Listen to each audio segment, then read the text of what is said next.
começou naquela quinta-feira, 11 de dezembro de 1952. Na cidade de Bergen, na Noruega, eu estava orando a Deus pela manhã em casa de um irmão na fé. Fiquei muito comovido. Veio-me uma revelação tão nítida como se eu a tivesse lido de um livro ou de um jornal. Naquela época eu não tinha em meus pensamentos algo especial que me chamasse a atenção sobre arrebatamento. Naquele momento senti que deveria escrever o que estava presenciando, mas quase não a considerei como revelação de Deus. Pensava tratar-se de um fruto de minha própria imaginação. Procurei esquecer escapando aqueles pensamentos, mas faltou-me tranquilidade. E para resolver o dilema, orei a Deus. Senhor, não posso me lembrar de tudo, mas se for de tua vontade, revela-me novamente e eu publicarei esse acontecimento.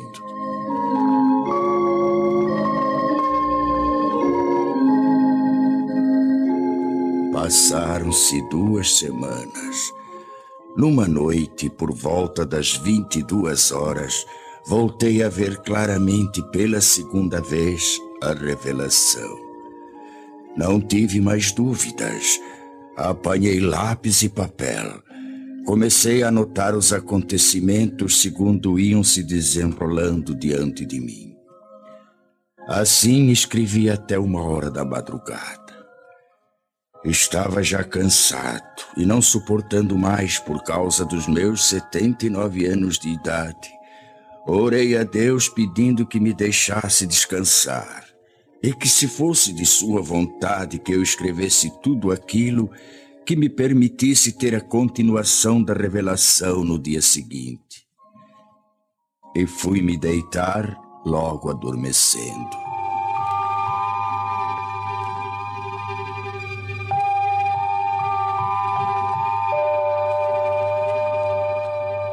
Por uma noite, depois de uma semana, como nas vezes anteriores, veio a mim o restante da revelação, começando exatamente onde havia sido interrompida. Esta é a descrição de como veio a mim a revelação de Deus. Espero possa ela despertar mais almas para se dirigirem a Deus, antes de soar a última trombeta.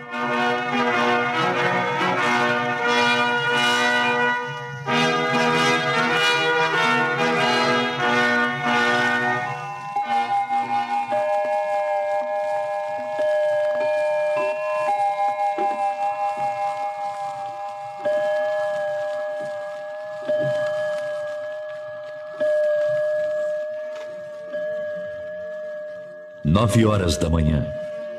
A esposa de André, sozinha em sua casa, escuta um programa radiofônico especial para crianças. Ela aprecia tais programas, pois sempre falam sobre a palavra de Deus. Ela fica contente em saber que muitas crianças podem ouvir a palavra do Senhor, e conforme pensava ela, isso era mesmo muito bom, desde que fosse tomado cuidado de não fanatizar as crianças. 5 minutos depois, o programa é cortado bruscamente para uma notícia de última hora.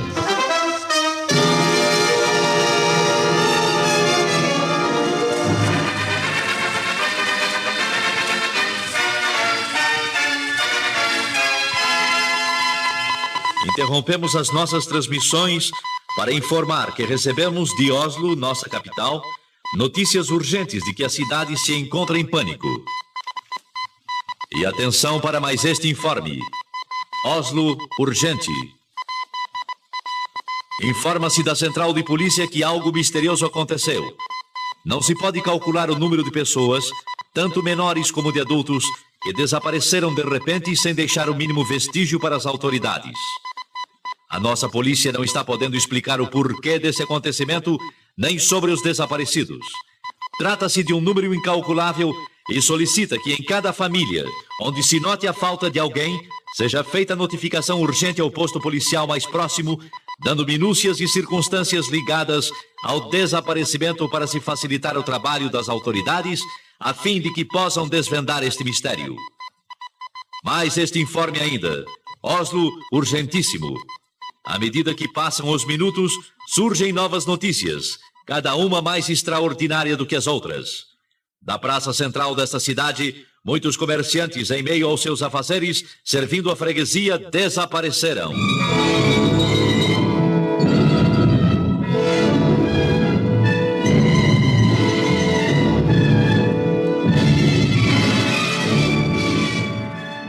O noticiário contava que um freguês de uma casa de floricultura relatou aos policiais que... Quando eu estava pagando a despesa das minhas compras, o negociante que estava trocando dinheiro sumiu. Sumiu sim, senhores. Sumiu e não se sabe para onde. Eu notei apenas que ouvi umas palavras semelhantes a... Glória a Jesus! Glória a Jesus! Glória a Jesus! E então eu não vi mais o negociante. Eu cheguei a esfregar os olhos. Aquilo era inacreditável.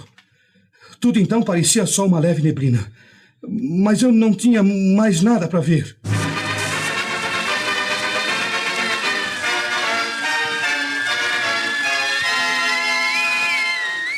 Oslo, capital, urgente.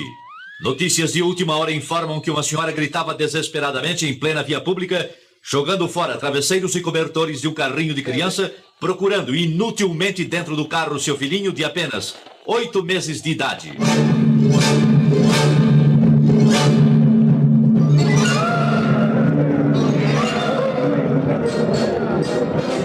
Meu filho! Oh, meu filhinho! Onde está ele? Socorro! Ajudem-me! Alguém roubou meu filho! Ele estava há pouco deitadinho dentro do carro e já não está mais! Socorro! Meu filhinho desapareceu! Onde está a polícia? A polícia, entretanto, estava lá. Para quê? Que poderia fazer? Não é este o primeiro caso, senhoras e senhores ouvintes. De todos os lados surgem pessoas clamando pela ação policial, solicitando auxílio nas buscas de gente desaparecida. São pessoas que chegam chorando e gemendo. Um negociante, há poucos instantes, abandonou sua loja e, correndo rua abaixo a plenos pulmões, alarmava. Socorro! Socorro! Eu não sei como, mas 2 empregados de minha loja acabam de desaparecer!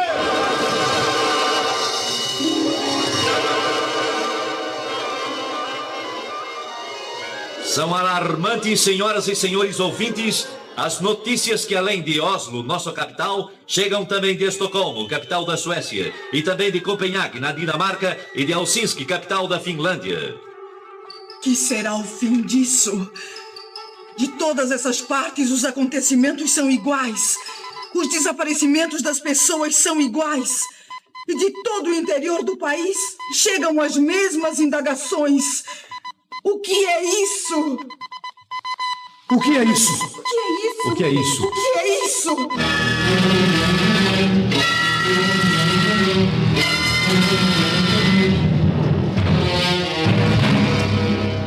A esposa do Sr. André, impressionada com tais acontecimentos, pergunta-se, temerosa e aflita: Pode ser isto que está acontecendo? Oh, Senhor Deus, ajuda-me a compreender. Resoluta, vai à porta da rua de sua casa. Olha preocupada para fora. Tudo na vizinhança sempre foi calmo. Nem bem chegou ali, e então... O que se passa? Mas aquela é a senhora Hallam, que vem vindo desesperada chamar pela Ruth. A senhora não viu alguma pessoa desconhecida passar por aqui? Não vi. Por quê? Eu estou tão desesperada. O que aconteceu? Alguém roubou Ruth, minha filhinha. A minha querida Rutinha. Mas onde é que ela estava, senhora? Não a encontro mais. E há poucos momentos ela estava sentada na escada enquanto eu cuidava do jardim. Tive que ficar espantada quando, olhando para ela, não a vi mais. Mas como? Apenas então notei como que um vulto rápido subia pela parede. Olhei para os lados, para cima, e não a vi mais. O que é isso? Não sei mais o que fazer. Oh, Deus, me ajude a encontrar a minha filha querida. Ruth! Ruth,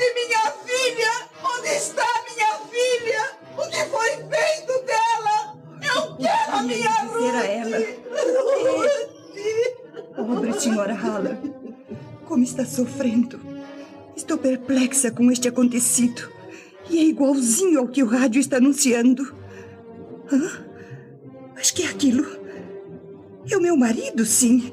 É o André e vem vindo apressado como que de volta para casa. O que aconteceu, André? Você chegando em casa a esta hora, tão cedo. São apenas 9:30 da manhã. Oh, minha querida esposa, eu nem sei como lhe explicar. O que foi que houve? Algo muito estranho está acontecendo. Muito estranho? É, lá na oficina a confusão é geral. Por quê? Ninguém entende mais nada. De um momento para o outro, alguns colegas desapareceram. O quê? Como se tivesse combinado, entende? Desapareceram sem nenhum aviso. As máquinas estão paradas. Que é isto, meu Deus? Como é que pode, André? Nós pensamos primeiramente em tratar-se de algum desastre. E então começamos a procurar pelos colegas. E nada? Não encontramos nem vestígios deles. Absolutamente nada, André. Absolutamente. E enquanto estávamos a nos entreolhar uns para os outros, ficamos espantados. Quem? Com o que, André? Um dos colegas nossos começou a gritar e a chorar. Era justamente aquele companheiro que sempre dizia ser crente em Jesus e ia constantemente à igreja. O que é que ele dizia? Falava desta maneira. Agora sim. Agora foi. Já não há mais jeito. Ah, como é triste. O que farei agora? Foi Jesus. Sim, foi ele que veio buscar o seu povo e eu fui exilado. Que farei? E então caía num pranto desesperado. E você, André? Eu lhe disse para que se calasse. Que não falasse tolices. Mas qual? Ele continuou a gritar e eram horríveis os seus gritos. É inacreditável. Enquanto ele continuava a gritar, tivemos a nossa atenção voltada para os outros que ficaram nas mesmas condições. E exatamente por esse motivo, nós deixamos o serviço e agora estamos aguardando notícias. O rádio continua a informar sobre esses desaparecimentos inexplicáveis. Desde as 9 horas da manhã, André, que são notícias e mais notícias sobre pessoas que em desespero telefonam para a polícia. E todas as respostas são desoladoras.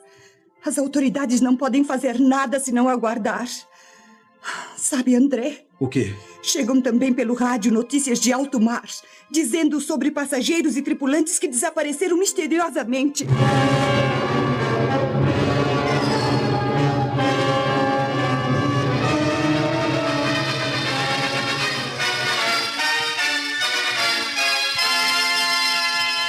Notícias de última hora. Da maternidade desapareceram todas as crianças recém-nascidas. As mães destas crianças gemem de dor e tristeza e espanto. Médicos, enfermeiras, assistentes estão perplexos, inclusive pelo motivo de estarem faltando também alguns de seus colegas. Acertem seus relógios, exatamente 11 horas da manhã. Notícias de Londres anunciam que desde as 9 horas da manhã, os comunicados recebidos de toda a Inglaterra dão conta do inexplicável desaparecimento de pessoas de toda classe social e idade, da mesma maneira, sem explicação alguma. Sabe-se em todo esse mistério que diversos pastores e sacerdotes chamaram os membros de suas igrejas e notaram que os que desapareceram eram justamente os mais piedosos e obedientes a Deus, os mais fiéis nas suas orações, os que dificilmente faltavam aos cultos. Um dos pastores, entre os mais conhecidos de grande igreja, expediu um comunicado convocando todos os seus auxiliares para uma reunião que deverá ser realizada ainda nesta noite. Já são passadas mais de 3h30 desde a primeira notícia deste estranho acontecimento mundial. Dos lugares mais distantes chegam as mesmas notícias. A que mais chamou atenção é a que veio lá da Coreia. Também da Coreia? E qual é? Lá se calcula centenas de milhares de desaparecidos, e entre eles muitos militares das Forças Unidas.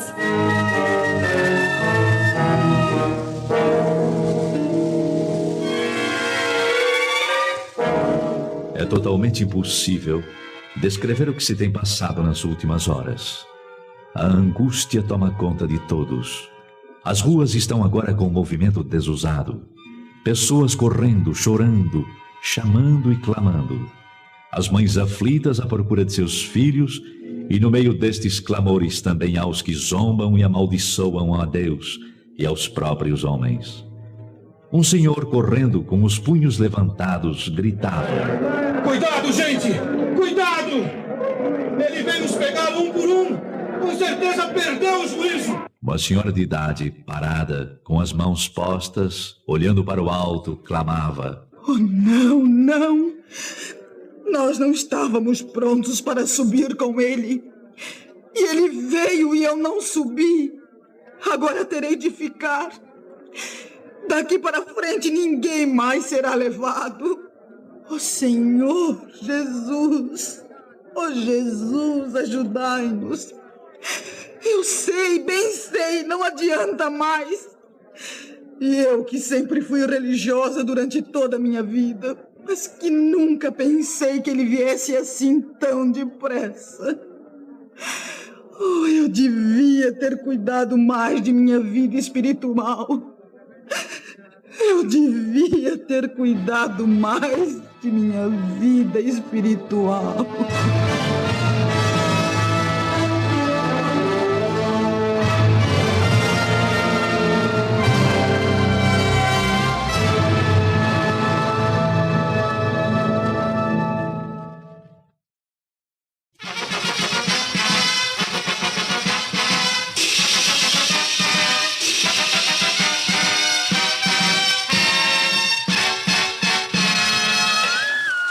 Com informações recém-chegadas, informamos as senhoras e senhores ouvintes que das estradas de ferro chegam-nos notícias de que não houve propriamente nenhum desastre, mas são muitas as composições paradas, algumas até sem os seus respectivos condutores. Todas as buscas feitas têm resultado em vão. Há também passageiros que desapareceram. É o mesmo nas estradas de rodagem. Alguns jornais da tarde não entraram em circulação. Perturbação e nervosismo têm dificultado os trabalhos das autoridades, que se esforçam para a complementação de um relatório exato do número de desaparecidos. Cientistas reunidos e meteorologistas trabalham sem repouso, procurando elucidar o mistério, segundo seus conhecimentos e experiências. Voltaremos a qualquer instante com a edição extraordinária que se fizer necessária.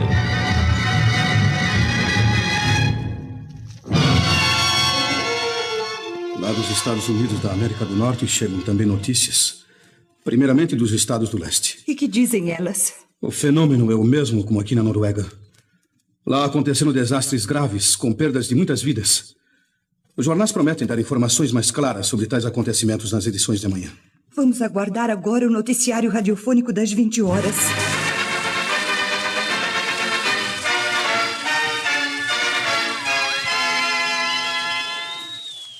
Nossa emissão pode informar agora que a catástrofe se manifestou exatamente na mesma hora em todo o mundo. Embora as informações tenham partido das grandes cidades, já se sabe agora que em todos os locais, cidades menores, vilas e aldeias, o acontecimento é idêntico. Assim como tem se dado na parte norte da Terra, dá-se também na parte sul. O que toma conta da população é o medo. Ninguém nesta noite procura cama para dormir, tal é a apreensão do povo.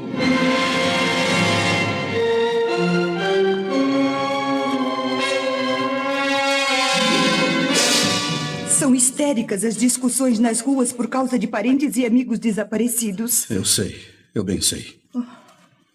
Entre a confusão, suscita-se no meio do povo que tais acontecimentos devem ter qualquer relação com os crentes ou com os evangélicos. Ou ainda, como costumo dizer, com os religiosos. Se é assim, como é que se explica agora? Cada pessoa que possuía parentes evangélicos, justamente aqueles que eram os mais fanáticos ou mais fervorosos, são os que desapareceram. Um senhor que trabalha numa cervejaria falou: eu creio que tudo isto tem qualquer coisa com os crentes, pois conheço um senhor de nome Hans Rosen, e ele sempre esteve em meu serviço pregando a palavra de Deus. Volta e meia ele dizia que Jesus viria breve para levá-lo, juntamente com os que acreditam no poder de Deus. E agora acabo de ter notícias que ele também não se encontra mais aqui. E tais palavras foram confirmadas? Foram, exatamente. Um outro homem também falou. É verdade. Nós tínhamos como colega uma pessoa que falava a mesma coisa. E agora o seu nome também está na lista dos desaparecidos. E na tal de reunião onde você estava por acaso, alguém protestou? É claro que sim. Alguém disse em voz alta: é necessário que as autoridades proíbam agora a leitura da Bíblia e reuniões cristãs, para que assim evitemos que novamente aconteça o mesmo. E em resposta a essas palavras? Em resposta a elas, um senhor disse: não há mais perigo. Nunca mais vai acontecer coisa igual. Esses crentes que nós chamávamos fanáticos tinham razão. Eles nos falaram de Cristo e esperavam a volta de Jesus para buscá-los. Ai de nós, meu povo, que não demos atenção para eles. Com eles estaríamos melhor do que sermos obrigados a ficar nesse caos que já começou. E que digo mais, vai ser pior. Palavras essas que me causam profunda comoção, acredite. Um outro cidadão protestou com veemência dizendo: você está acreditando naquelas bobagens? Por que então não fez companhia a eles quando eles sumiram? E o senhor? Que respondeu? Calmo e seguro respondeu: sim, se eu tivesse obedecido aos ensinamentos que eles davam a respeito de Jesus, eu não estaria agora aqui. Mas é tarde. Agora é tarde. Acabando de dizer isso, retirou-se pesaroso enquanto um sujeito do grupo gritava: você e todos que pensaram assim só merecem uma coisa: a forca! Fora com essa bobagem de cristianismo!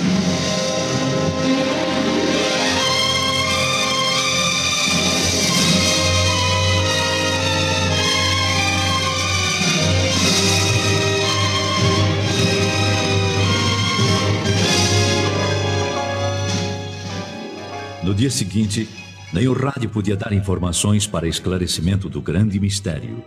Apenas continuavam as notícias vindas de longe. Dos campos, missionários falavam tais notícias do desaparecimento em massa. Poucos membros de igrejas foram os que ficaram. Naquela noite marcada para a reunião dos pastores e pregadores, a presença era boa, mas o número dos que faltavam era considerável. O ambiente estava triste, pesado mesmo. Os corações estavam como que congelados. Durante a reunião, mais do que um se manifestou demonstrando desespero extremo. Todos estavam de acordo a respeito do que havia acontecido. Sim, era a grande verdade.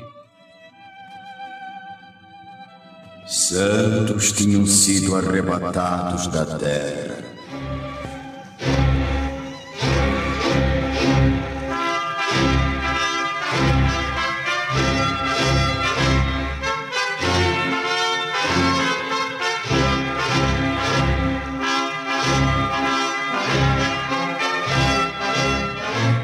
A noiva de Cristo foi levada ao céu.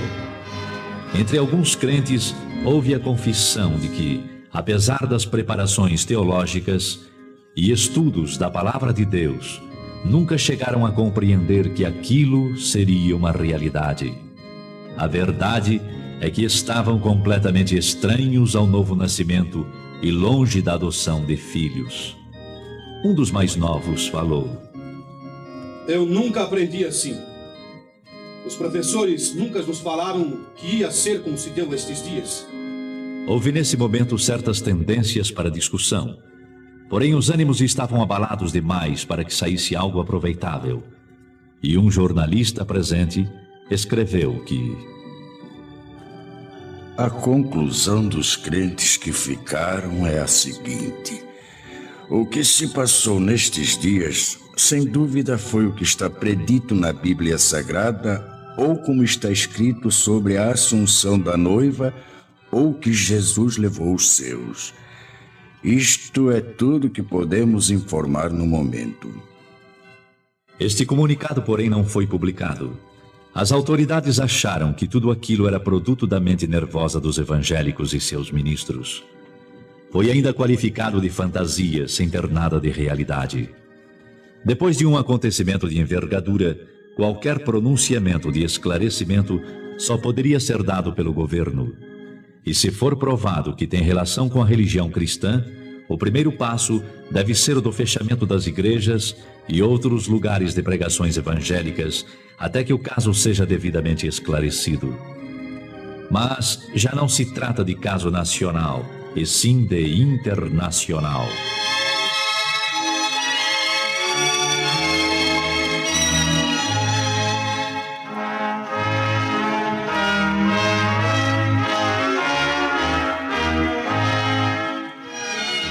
No campo religioso, nas igrejas, o ambiente geral é de tristeza. Mas no domingo, todas as igrejas e templos estavam repletas. Em certas igrejas não havia pastor. E aqueles que nunca faltavam nos cultos estavam ausentes. Muitas igrejas estão com um número muito reduzido de membros. E em lugar dos crentes estavam aqueles que anteriormente haviam desprezado as mensagens. Eu vi que o povo estava ansioso para conhecer a palavra, mas a Bíblia era como um livro selado. Um senhor procurou ler, mas disse: eu estou vendo as letras, mas não compreendo nada. E deu o livro a outra pessoa que respondeu da mesma maneira. Bastou isso para que todos os presentes começassem a chorar e a gemer.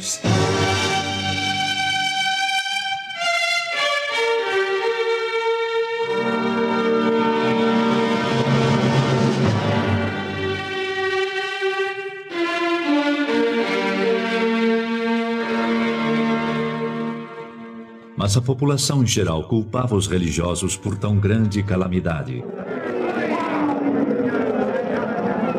Tudo isso tem acontecido unicamente por causa dos crentes. Sim, é isso mesmo. Esta praga tem vindo sobre nós unicamente por causa deles. Vamos até a igreja e vejamos o que podem eles nos explicar.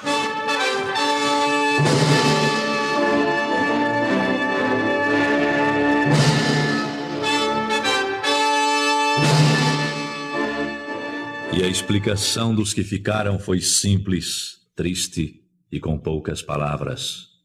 O tempo da graça terminou.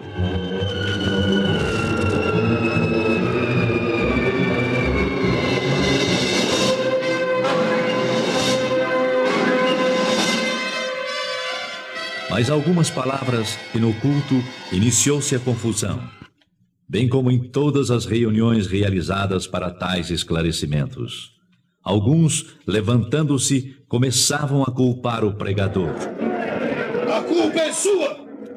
Muitos não subiram porque você nunca esclareceu como deveria fazer, anunciando que a vinda de Jesus estava perto. Nunca esclareceu que devíamos ter um coração purificado e cheio do Espírito Santo, e que sempre deveríamos estar retos diante de Deus e também dos homens. Agora eu sei o que foi que me impediu de ir de encontro a Jesus. Foram justamente as mínimas coisas que eu julgava sem importância e que não me impediriam de ir ao céu. E eis que aqui estou. Tem misericórdia de mim. Ajuda-me! Ajuda-me! Calem a boca. Eu fiz o meu dever.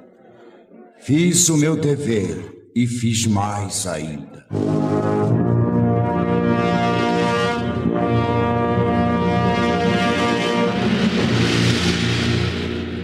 Uns gritavam de raiva e horror, outros choravam e clamavam.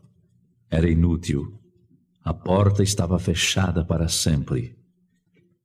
Não adiantava bater e dizer que tinham comido na presença do Senhor, que oravam, que eram obedientes. Não havia mais oportunidade. É quase impossível descrever os dias que se seguiram. Expectativa terrível, sofrimento sem par manifestou-se em todos.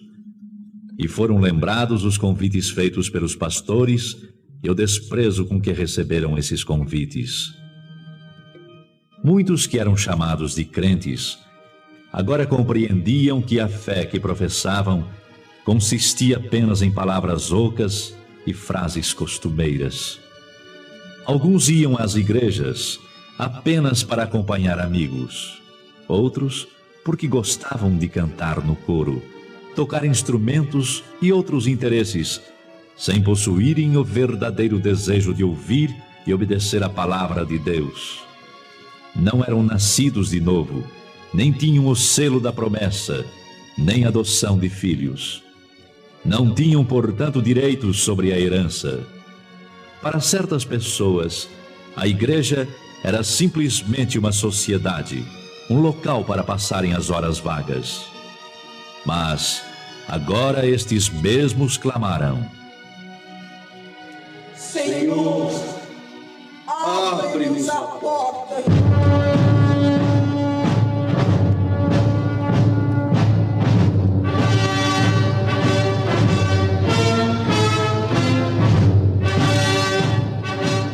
Para espanto e preocupação maior, surgem os rumores de que a Terceira Guerra Mundial está prestes a ser iniciada.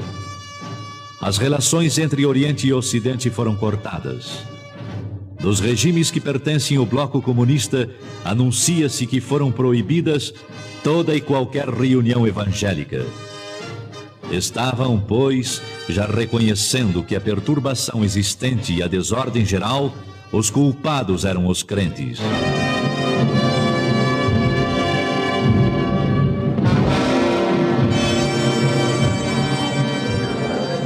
Para maior confusão, é anunciado que está em vigor a pena capital para todo aquele que pronunciar o nome de Jesus. Então é chegada a hora de varrer sobre a terra a praga chamada cristianismo. Morte certa também para os que guardam em sua casa alguma coisa que faça lembrar de Jesus Cristo e seus ensinamentos.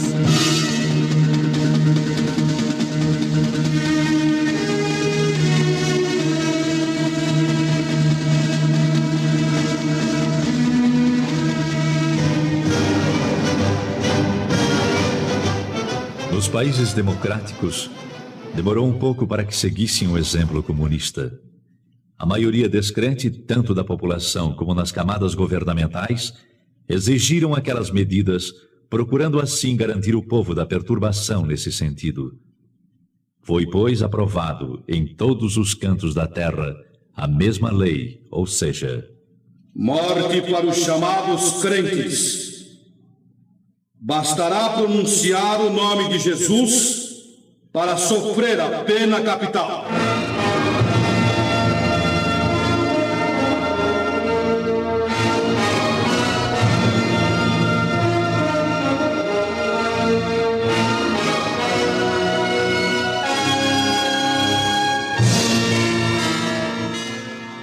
E com estes acontecimentos, inicia-se a época mais terrível da história humana.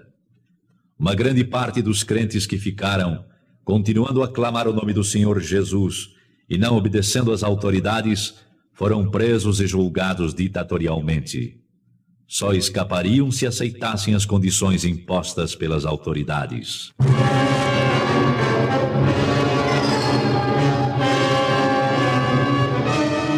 Se vocês maldizerem o nome de Jesus, negando-o, então salvarão suas vidas e a vida daqueles a quem amam.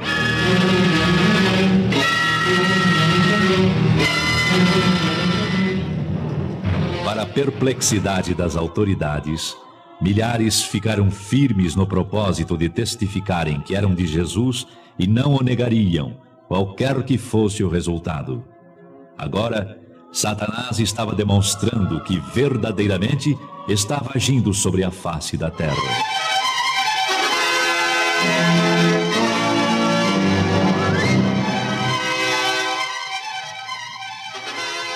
Ai dos que habitam sobre a terra.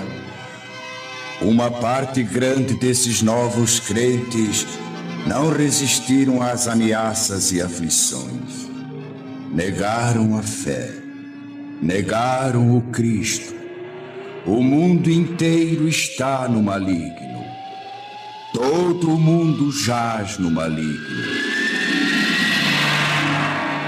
As nações chegaram neste momento a ter uma só ideia e a colocá-la em prática. Exterminar com o cristianismo e extingui-lo para sempre. O príncipe deste mundo toma poder completo. E filhos acusando seus pais, entregando-os para morrerem. E assim a Escritura, segundo São Lucas 21:16, se cumpriu quando diz: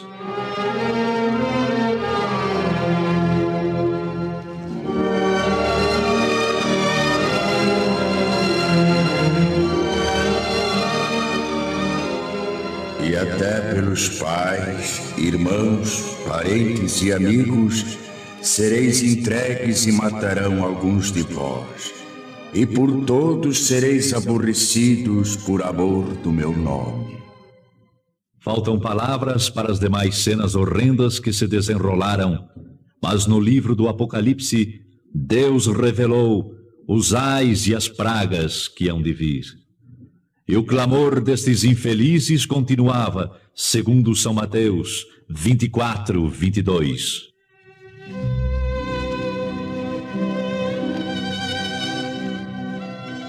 Senhor, Senhor, venha abreviar estes dias.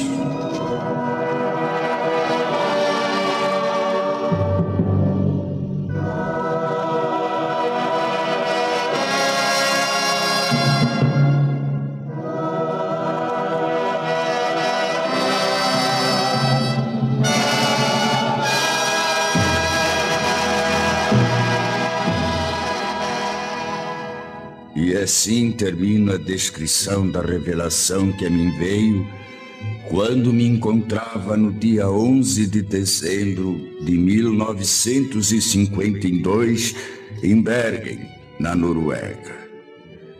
Ao irmão em Cristo, ao amigo, lembro: prepara-te para o encontro com Deus, para que não aconteça de seres deixado quando o Senhor vier buscar a sua igreja.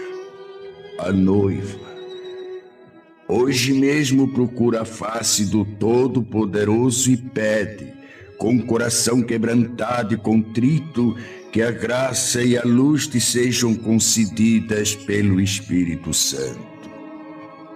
Amigo, enquanto estamos no dia chamado hoje, a oportunidade de aceitares as grandes verdades e obedecê-las. Ainda hoje, irmão, podes ser selado junto com os que pertencem ao Senhor Jesus Cristo. Ele virá. Aguarda. Ele virá num abrir e fechar de olhos, arrebatar a sua igreja. Cuidado. Esta é a grande verdade. A última trombeta soará.